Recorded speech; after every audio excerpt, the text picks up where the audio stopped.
yazışı jurnalist Mehriban Əmrollayeva. Buyurun. Vurulmuşdum, sən də mənə deyəsən. Bilmirdim sözünü, necə deyəsən. Yaradan yaradı, sən də beləsən. Məni sevdiyini niyə demirdin?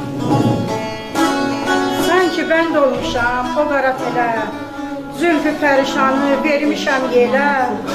Görəndə göz yaşım, dönürmüş telə. Məni sevdiyini niyə demirdin?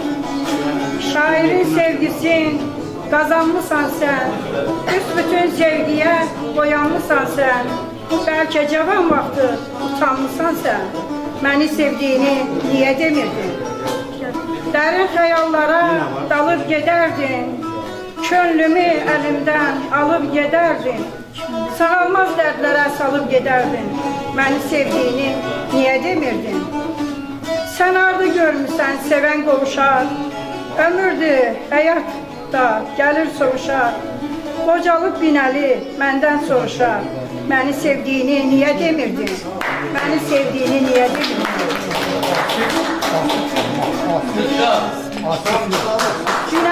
Binəli qardaşımızı ismini eşitmişdim. Deyir, igidin adını eşit, üzünü görmə. Belə deyirlər, atalar misalı. Mən onun haqqında böyle yaxşı şeirler yazdığını eşitmişdim. Ama biz Şabrana bir gezmeye gittik, sefer ettik. Binali kardeşimi ben orada şeir diyen gördüm. Dedim Allah Allah, bu Binali Bayram kardeşimizdi.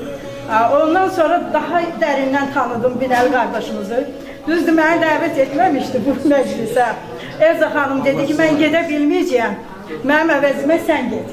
Dedim, axı, mən dəvət eləməyib, biraz utandım. Dedim, yox, Evza xanım, sən ki, təkid eləyirsən, gedəcəm. Binali qardaşımın ilk kitabıdır. Amma mən elə bilirəm ki, 7-ci, 8-ci kitabıdır. Maşallah, mən sizi təbrik eləyirəm, Binali qardaşım. Türkün yolu, Haqqın yolu adlı kitabla başlamışsınız. Gör, çox yaxşı yol tutmuşsunuz. Tutduğunuz yolda sizə uğurlar arzulayıram. Arzu edirəm ki, kitabların axarlı, baxarlı olsun, uca zirvələrdən adımız gəlsin. Təşəkkür ederim.